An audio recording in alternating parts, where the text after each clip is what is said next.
Graças e paz, queridos. No vídeo de hoje, a gente vai entender um pouquinho mais a respeito da graça de Cristo. Mas antes da gente entrar no vídeo, eu vou pedir para você se inscrever no canal, curtir, ativar o sininho com as notificações e compartilhar esse vídeo, para que essa palavra ela venha a ser estendida a pessoas que ainda não possuem esse entendimento. Assim como eu e você, um tempo atrás, não possuía, não entendia, ou até estava em construção teologicamente a respeito das coisas de Deus, pessoas precisam ser alcançadas por essa graça. Então, compartilhe esse vídeo, envia para aquele amigo afastado, para aquela pessoa que está longe de Deus, ou para aquele irmão que já está firme na fé, mas quer crescer um pouquinho mais teologicamente falando. Beleza? Então, na aula de hoje, a gente vai entender um pouquinho mais a respeito da graça de Cristo. Mas antes de entender da graça, a gente vai entender o período antes, quer dizer, período antes da graça. Então a gente teve de Adão até Moisés, chamado um período sem lei. Claro que Deus havia dado algumas ordens, alguns mandamentos, mas nada foi instituído ali, mas foi diretamente a um indivíduo, diretamente a Adão, não coma do fruto da árvore do conhecimento do bem e do mal. E Deus ele dava uma ordem diretamente a alguém, ele deu uma ordem diretamente a Noé para que construísse a arca. E a gente tem o período dali chamado antes da lei. Aí a gente tem de Moisés até Cristo, chamado período da lei. E de Cristo até a sua segunda vinda, o período da dispensação da graça. Então, entendido esses três períodos, antes da lei, lei e graça, a gente vai caminhar e avançar um pouquinho mais. Amém? Então, em João, capítulo 1, verso 17, vai falar assim: porque a lei foi dada por Moisés, a graça e a verdade vieram por Jesus. Então, no próprio livro de João, um livro do Novo Testamento, fala que a lei foi dada por meio de Moisés. Isso é óbvio. A gente vê no Antigo Testamento que a lei foi dada por meio dele. Mas a graça e a verdade por meio de Jesus Cristo. Amém? Então, antes de entender a graça, a gente tem que entender o período e a finalidade da lei. Para que a lei ela foi instituída? E eu destaco aqui três pontos. A lei ela veio para trazer ao homem a obediência. Deuteronômio 28 vai falar das bênçãos decorrentes da obediência e das maldições decorrentes da desobediência. Então a lei veio para mostrar ao homem o padrão de obediência a Deus. A lei ela é uma sombra que aponta para Cristo, ela é um tipo que aponta para Cristo. Isso vai estar lá, é escrito em Hebreus capítulo 10, verso 1. A lei ela é sombras e tipos que apontam para Cristo. Ela remete que Jesus virá e instituirá uma lei maior, a lei da graça. Então a lei ela veio para trazer obediência, ela veio para apontar para Cristo a sua primeira vinda, e a lei ela é um tutor que nos leva, alguém que nos conduz até Cristo. A lei é um tutor. Isso está lá em Gálatas 3, do verso 23 ao verso 27. A lei ela nos guia até Cristo. Então a lei veio para mostrar um padrão de obediência, a lei ela veio para ser um tipo, algo que aponta para Cristo na sua primeira vinda, e assim foi, e a lei era um tutor, um guia, alguém que pega a nossa mão e nos conduz até Cristo. Amém? Então são os três propósitos ou finalidades da lei. Então, Deuteronômio 28 vai falar das bênçãos decorrentes da obediência. Hebreus 10, verso 1 vai falar que a lei é um tipo que aponta para Cristo. E Gálatas 3, verso 23 ao 27 vai falar que a lei nos serviu de tutor até Cristo. Amém, queridos? Então, estamos caminhando até aqui. Então, em Romanos 10, a partir do verso 4, vai falar que o fim da lei é Cristo. Isso é o fim de todo e qualquer tipo de lei, uma anarquia gospel? Não. O fim da lei de Moisés é Cristo, mas a obediência ela não saiu de cena. Ela não foi deixada de lado porque acabou o período da lei de Moisés e agora iniciou o período da graça. Não, e a gente vai caminhar e vai entender muito bem isso. E o que Paulo está falando aos romanos? Que o fim da lei é Cristo. Lembra que em Gálatas 3 fala que a lei nos serviu de guia até Cristo? Hebreus 10, verso 1 vai falar que a lei apontava para Cristo. E em Romanos 10, verso 4, vai falar que o fim da lei é Cristo. Mas isso não é uma anarquia gospel. Isso não é o fim de qualquer tipo de obediência, de deixar de lado qualquer obediência. Não. Agora está tudo liberado. Não é assim. Calma. Vamos construir esse pensamento. Então a lei ela foi dada por Moisés. E lembra a primeira finalidade da lei que eu falei, Deuteronômio 28, ela remete, cobra do homem uma obediência. Mas se agora a lei teve um fim, então acabou a obediência? Não, não é isso. Precisamos ter macrovisão bíblica. O que é macrovisão bíblica? Entender todo o contexto e não fazer uma teologia em cima de versos. Então, a gente vai ver agora que não é que é o fim da lei de Moisés, mas Cristo instituiu uma lei superior, uma lei com maiores promessas, uma lei que ficou aparentemente até mais difícil. Mas calma, vamos caminhar.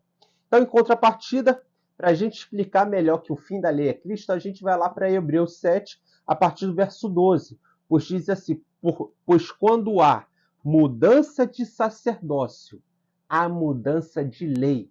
Então, o fim da lei é Cristo. O fim da lei de Moisés realmente é Cristo. Ok. Por quê?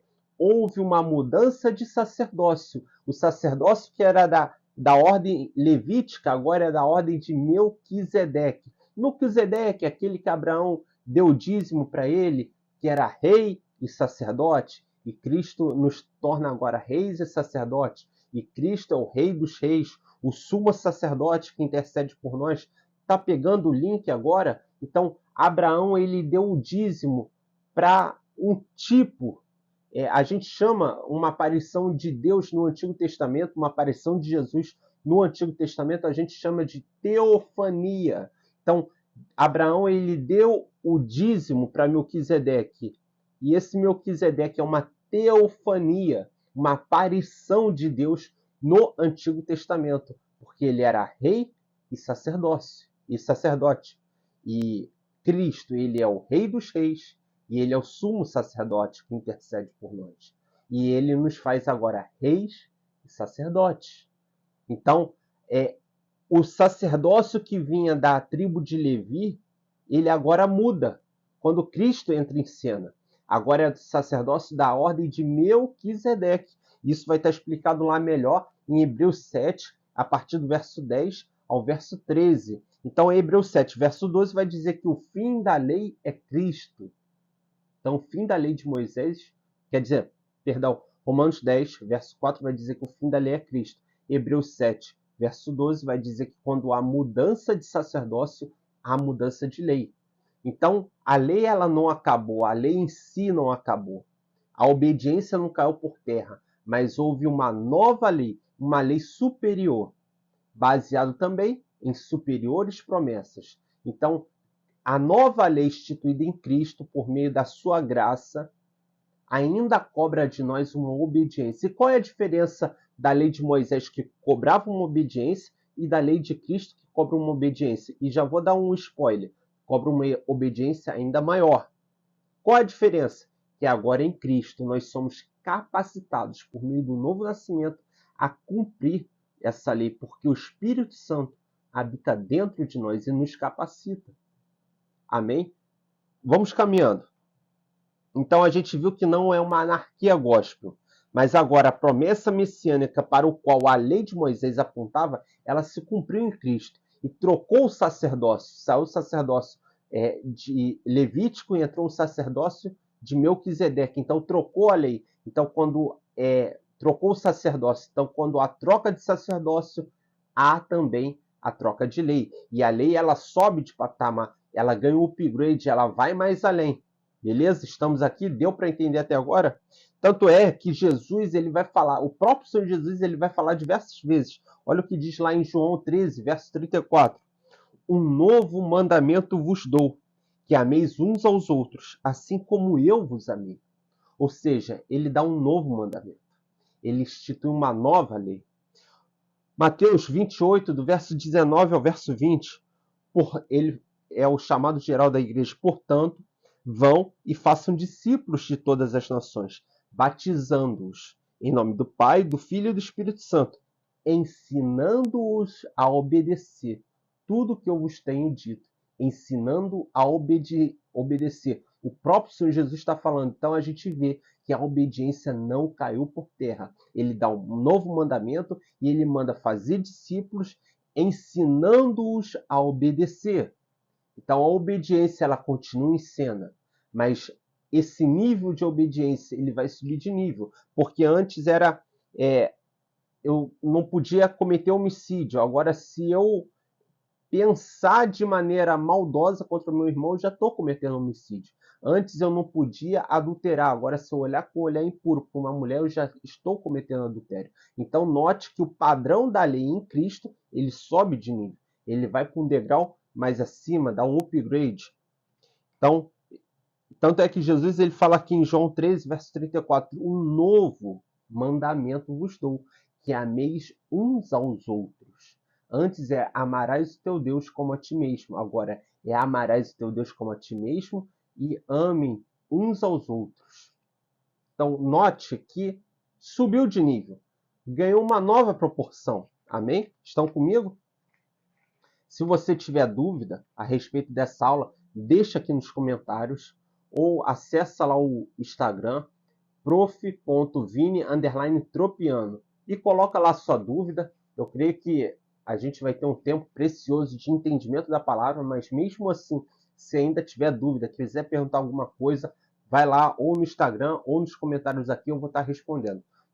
Então, voltando aqui, Mateus 5, do verso 21 ao 26, Jesus fala assim: ouviste o que foi dito aos antigos, eu, porém, vos digo. Ou seja, ele está instituindo aqui um novo mandamento. Eu vou lá, Mateus 5, a partir do verso 21. Se você tiver com a sua Bíblia aí, vai abrindo ela, vai marcando esses versículos, dá pausa e anote. Mateus 5, a partir do verso 21.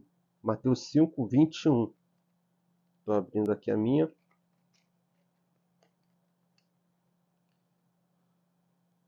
Ouviste o que foi dito aos antigos, não matarás. Quem assassinar estará sujeito ao juízo. No verso 22, olha o que Jesus diz. Eu, porém, vos digo que qualquer que se irá contra o seu irmão estará sujeito a juízo. Também qualquer que disser a seu irmão, raca, será levado ao tribunal. E qualquer que chamar de idiota estará sujeito ao fogo eterno. Eu não posso nem xingar o meu irmão. Eu já vou estar sujeito ao fogo eterno. Assim sendo, se trouxeres a tua oferta ao altar e te lembrares que tem algo contra teu irmão, vai, deixa a sua oferta e vai se reconciliar com ele. Ou seja, um novo mandamento. Então a lei subiu de nível. Em Cristo a lei ganhou mais exigência. Em Cristo a lei foi mais além. Beleza? Então a gente nota claramente que Jesus elevou o padrão da lei. Houve uma mudança de lei, porque houve uma mudança de sacerdócio, segundo Hebreus 7, a partir do verso 20, a partir do verso 12. Hebreus 7, 12 relata para nós que quando há mudança de sacerdócio, há mudança de lei. Por isso que o Senhor Jesus, toda hora nos evangelhos, ele está falando: um novo mandamento vos dou. Eis que assim eu disse aos antigos, eu, porém, vos digo. Ele sempre está elevando o padrão da lei. Portanto, a graça veio instituir uma lei baseada no sacerdócio de Cristo. Antes, a lei de Moisés era estabelecida no sacerdócio levítico. Agora, a graça é instituída no sacerdócio de Cristo. Na velha aliança, o homem nunca conseguia cumprir o padrão da lei. Por que o homem não conseguia cumprir o padrão da lei que foi dada por Moisés? Porque a lei é santa, a lei é espiritual. E o homem é um homem corrompido pelo pecado, porque Adão pecou e todos nós, segundo o pecado de Adão, fomos destituídos da glória de Deus. Passamos a nos reproduzir sobre a face da terra com a natureza caída pelo pecado. Porque Adão pecou, ele foi separado de Deus, e agora esse homem separado de Deus começa a se multiplicar sobre a face da terra. E esse Adão caído, multiplicado com esse defeito de fábrica, com a natureza carnal, como é que ele pode se relacionar com o mandamento de Deus, que é algo espiritual? Não tem como. Então a lei veio para evidenciar ao homem a necessidade que ele teria de um Salvador, alguém que cumprisse a lei de Deus no seu lugar. Então a lei veio mostrar ao homem que ele era falho. A lei veio mostrar ao homem que ele era pecador, mas a lei não mudava a natureza desse homem. Mas Cristo Jesus, ele vem no sacerdócio da graça, instituído na graça dele, e ele troca a nossa natureza por meio do novo nascimento. E quando nascemos de novo, somos regenerados, somos lavados, santificados, purificados. Recebemos o Espírito Santo da promessa no nosso ser. Somos selados com o Espírito de Deus e agora somos capacitados pelo próprio Deus a viver nesse padrão da lei, que é Cristo. Esse padrão ainda superior, que é Cristo. Inevitavelmente, eu e você ainda podemos pecar, mas o pecado na vida do cristão é um acidente de percurso e não é um estilo de vida. Então, quando Cristo vem, ele troca a nossa natureza. A lei de Moisés apontava para o defeito, mas Cristo vem e traz o conserto. É como se você tivesse uma TV e você não sabe qual é o defeito, e você leva no técnico. E o técnico fala assim, olha, tem que trocar a tela. Mas, ok, você sabe o erro. Mas Cristo Jesus, ele vem e ele paga o conserto. E nós somos regenerados. Nós somos agora transformados, feitos novos. E como eu dei o exemplo da TV, que não funcionava, que a tela estava ruim, agora em Cristo Jesus ele paga o conserto e a nossa tela é trocada. Fazendo uma comparação ao exemplo que eu dei. A nossa natureza é trocada. E estamos agora consertados, regenerados e podemos andar na dimensão da graça de Cristo. Amém? Então, em João capítulo 3, Jesus fala para Nicodemos sobre a necessidade de nascer de novo, de nascer do Espírito, porque quem não nasce de novo não poderá ver o reino de Deus. Ele fala isso em João 3, verso 3. E depois ele vai falar lá no finalzinho, em João 3, que quem não nasce de novo não pode entrar no reino de Deus. Por quê? O homem que não nasce de novo, ele ainda é corrompido pelo pecado. E como alguém com a natureza pecaminosa pode se relacionar com um Deus que é espiritual? Que comunhão há entre carne e espírito? Nenhuma, nenhuma. Então esse homem ele tem que se tornar agora um ser espiritual para poder se relacionar com Deus, que é espírito. Por isso que Jesus fala que o Pai procura aqueles que o adorem em espírito e em verdade. Um relacionamento da natureza de alguém que possui agora a natureza de Deus dentro de si. Possui o Espírito de Deus dentro de si. E o Espírito de Deus dentro de mim e dentro de você vai testificar com o nosso Espírito que nós somos filhos de Deus. Amém? Então, Romanos 8, verso 3 ao verso 4, diz assim: porquanto que era impossível a lei, visto que estava enferma, doente, enfraquecida pela carne. Por quê? A lei não podia ser cumprida, porque estava enfraquecida pela carne, porque a lei é espiritual e o homem era um ser carnal. Deus, enviando seu Filho, Jesus, em semelhança de carne, pelo pecado, condenou o pecado na sua carne, para que a justiça da lei se cumprisse em nós, que não andamos segundo a carne, mas segundo o Espírito. Agora nós andamos segundo o Espírito, porque o que foi impossível à lei, a lei apontava o erro, a lei apontava a falha, a lei apontava para a natureza caída, que o homem não tinha condições de ser regenerado pelos seus próprios atos de justiça. Isaías 64, verso 2 vai falar que os nossos próprios atos de justiça são como trapos de imundícia perante Deus. Olha como é que nós éramos falhos, corrompidos pelo pecado, e nunca poderíamos alcançar o nível de Deus. Mas a iniciativa foi dele.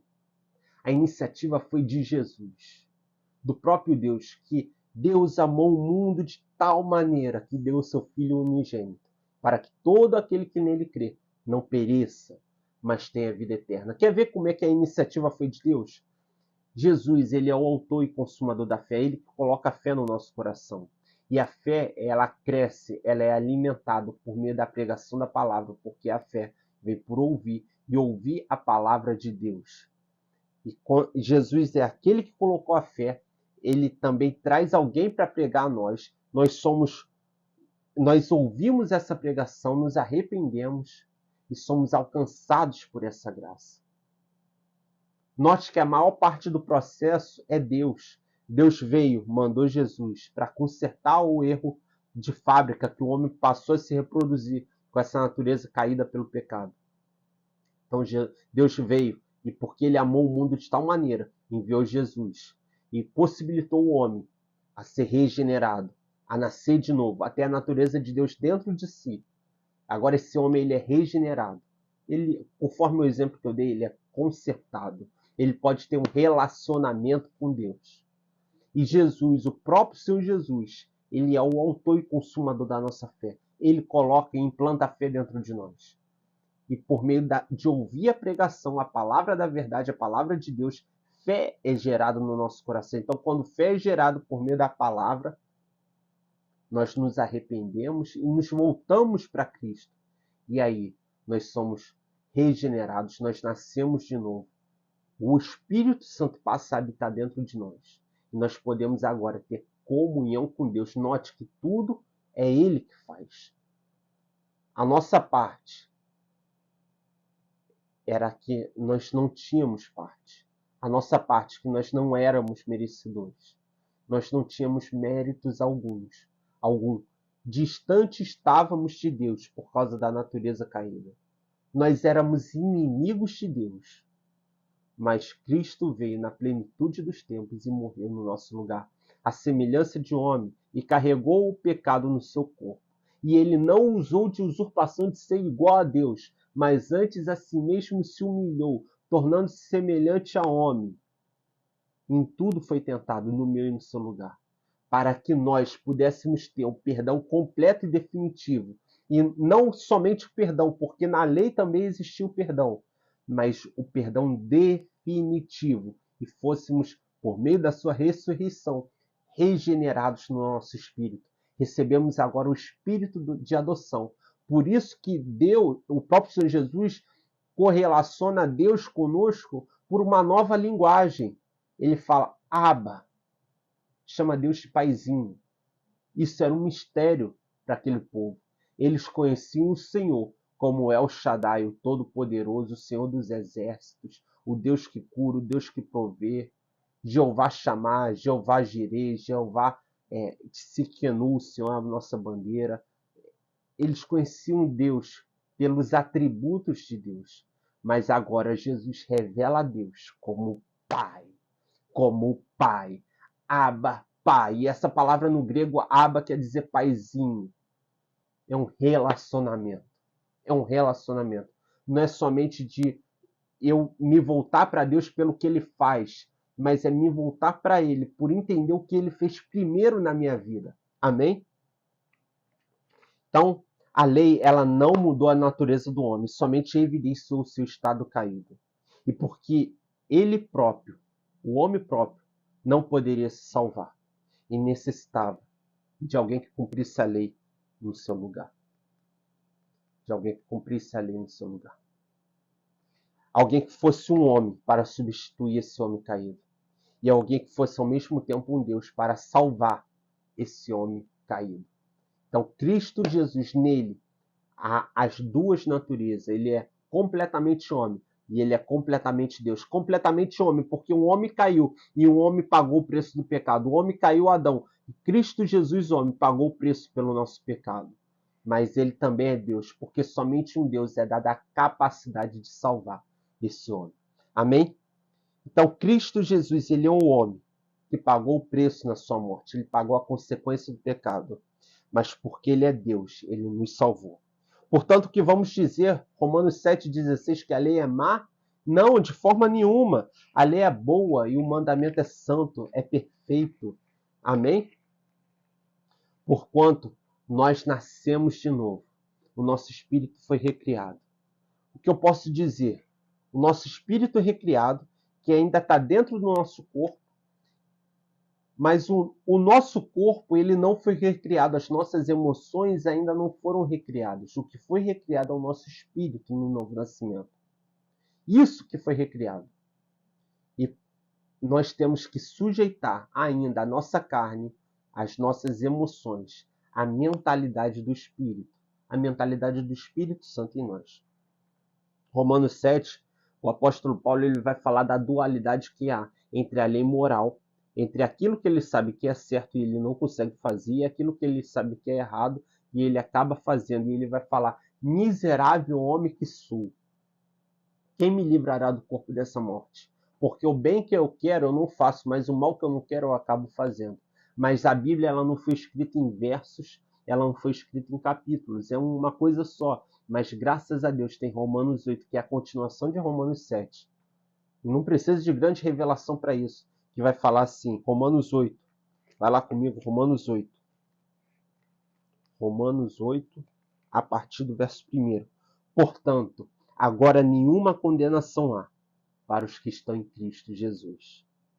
Porque a lei do Espírito da vida em Cristo me livrou da lei do pecado e da morte.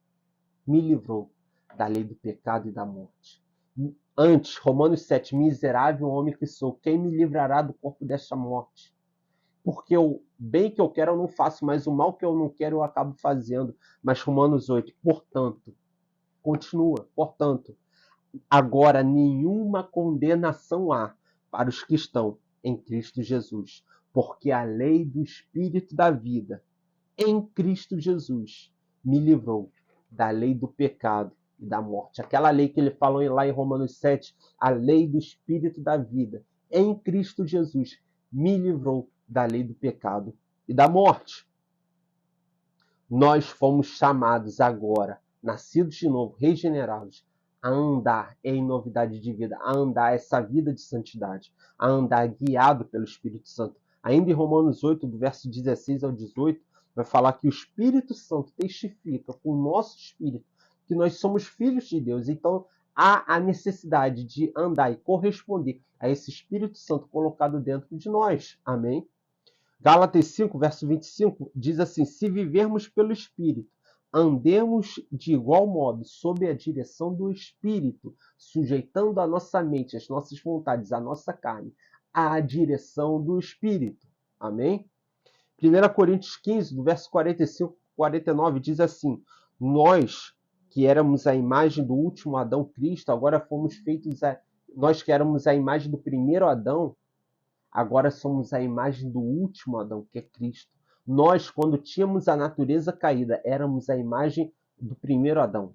Agora, porque nascemos de novo, isso está lá em 1 Coríntios 15, a partir do verso 45 e 49, nós temos a imagem do último Adão, que é Cristo Jesus. Somos seres espirituais vivos. Não somos mais alma vivente como era o primeiro Adão, mas seres espirituais vivos. Amém? Porque o nosso espírito foi recriado em Cristo Jesus. Mas vai chegar um tempo que nós seremos arrebatados e iremos ao encontro do Senhor nos ares. E esse momento é o chamado a glorificação dos corpos. Nós vamos ter corpos igual tinha o Senhor Jesus após a sua ressurreição. Após a sua ressurreição, um corpo de glória. E aí nós não vamos mais ser seduzidos pelo pecado, porque o nosso corpo, a nossa mente, foi totalmente glorificado, foi totalmente transformada, foi totalmente renovada. E vamos estar livres da presença do pecado. Em Cristo, uma nova lei foi inaugurada. Romanos 8, verso 2, porque a lei do Espírito da vida em Cristo Jesus me livrou da lei do pecado e da morte. Antes operava no nosso corpo a lei do pecado e da morte. Miserável homem que éramos. Quem me livrará do corpo dessa morte? Porque o bem que eu queria fazer eu não fazia, mas o mal que eu não queria eu acabava fazendo. Mas graças a Deus, porque nenhuma condenação há para os que estão em Cristo Jesus. Porque a lei do Espírito da vida em Cristo me livrou, aleluia, me livrou, diga aí comigo, me livrou da lei do pecado e da morte. Então, quando nascemos de novo, somos livres da condenação, quando andamos nessa vida de santidade guiados pelo Espírito, segundo Gálatas 5, verso 25, se vivemos pelo Espírito, andamos também sob a direção do Espírito. Quando andamos essa vida de santidade correspondendo ao chamado de Deus, nós somos livres do poder do pecado. Mas na glorificação final, no último estágio da graça, seremos livres da presença do pecado. Amém? A graça não veio para dar licença para pecar. Romanos 6, verso 1. Que diremos, pois continuaremos pecando para que a graça seja ainda maior? Mas tem o verso 2. Não, Paulo fala, não, de forma alguma. Mas a graça é uma capacitação para cumprir o padrão da lei em Cristo Jesus. Efésios 4, verso 7 diz assim: mas a graça foi dada a cada um de nós, segundo a medida do dom de Cristo, ou seja, segundo a capacitação dada por Cristo. Assim a graça nos foi dada. 1 Coríntios 15, verso 10. Paulo falando ao povo de Coríntios na sua primeira carta. Mas pela graça de Cristo, ele fala assim: sou o que sou. E a sua graça para comigo não foi vã. Antes trabalhei muito mais do que todos eles, os apóstolos. Todavia, não eu, mas a graça de Deus que está comigo. Ou seja, a gente vê que a graça é uma capacitação para viver naquele propósito que Deus chamou a mim e a você. Na lei, a natureza humana prevalecia, mas na graça, Deus muda a natureza do homem. E esse homem é capacitado para cumprir a lei de Cristo. A graça não é somente para a justificação, mas também para a santificação e posterior glorificação. Amém? O estágio inicial da graça, da obra da graça, é a justificação. Somos livres da condenação. Na santificação, que é o estágio intermediário da graça, somos livres do poder do pecado. Mas na glorificação, seremos livres da presença do pecado. Hebreus 4, verso 16 diz assim: cheguemo-nos, pois, com confiança ao trono da graça, para que possamos alcançar misericórdia e achar graça, a fim de sermos ajudados a todo tempo. Ajudados a todo tempo, por meio da graça. Acheguemo-nos, pois, com confiança ao trono da graça, para que possamos alcançar misericórdia e achar graça, a fim de sermos ajudados a todo tempo. A graça não é somente para levantar o caído, daquele que pecou, mas é para evitar que aquele que está de pé possa cair.